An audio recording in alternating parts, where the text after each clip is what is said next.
পরম করুণাময়ের ঘরে যাবার আনন্দ কতটা তীব্র তা বুঝি ভাষায় প্রকাশ করার সক্ষমতা নেই। আল্লাহর সন্তুষ্টি আদায়, ক্ষমা প্রার্থনা আর তার নিকট আশ্রয় চাইতে ব্যাকুল এখন হজযাত্রীদের হৃদয়। সারা জীবনের লালিত স্বপ্ন পূরণ হওয়ার এই স্বাদ প্রশান্তি এনে দিচ্ছে তাদের মাঝে। সারা জীবনের স্বপ্ন ছিল হজ করা, আল্লাহ তাআলার অশেষ রহমতে আল্লাহ তাআলা সে সুযোগ করে দিয়েছেন। খুব ভালো লাগছে, মনে হয় আল্লাহর সান্নিধ্য লাভের জন্য যাচ্ছি। নিজের মধ্যে খুব শান্তি কাজ করছে। হে আল্লাহ, তুমি আমাদের সমস্ত দোয়া কবুল করে নিও। শেষ মুহূর্তে প্রিয়জনকে বিদায় জানাতে রাজধানীর আশকোনা হজ ক্যাম্পে এখন ভিড় স্বজনদের। প্রিয়জনকে বিদায় জানিয়ে ফ্লাইট ধরতে বিমানে ওঠার আগেই ইমিগ্রেশনের কাজ সারছেন অনেকেই। তবে এখন পর্যন্ত ভিসা জটিলতা বা ফ্লাইট বিলম্ব না হওয়া সন্তোষজনক বলছেন হজযাত্রীরা।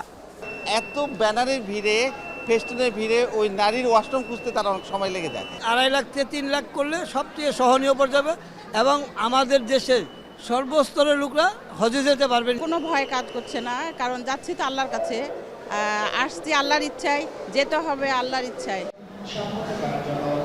তবে গত কয়েকদিনে খাবারের দাম, মশার উৎপাত কিংবা ওয়াশরুমে অভিযোগের পরিপ্রেক্ষিতে ভুল ত্রুটি সংশোধন করে সেবার মান আরও বৃদ্ধি করে তাদের পরিতৃপ্তি দেওয়ার চেষ্টা করা হবে বলছেন হজ পরিচালক।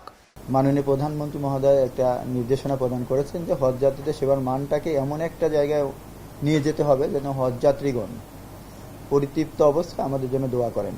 টেবিলে টেবিলে সেবা প্রদানের জন্য আমরা উদ্যোগ নিয়েছি এবং পর্যটন কর্পোরেশন ইতিমধ্যেই প্রায় 60 জন কর্মী নিয়োগ দিয়েছে প্রত্যেক টেবিলে খাবার সরবরাহ করার জন্য।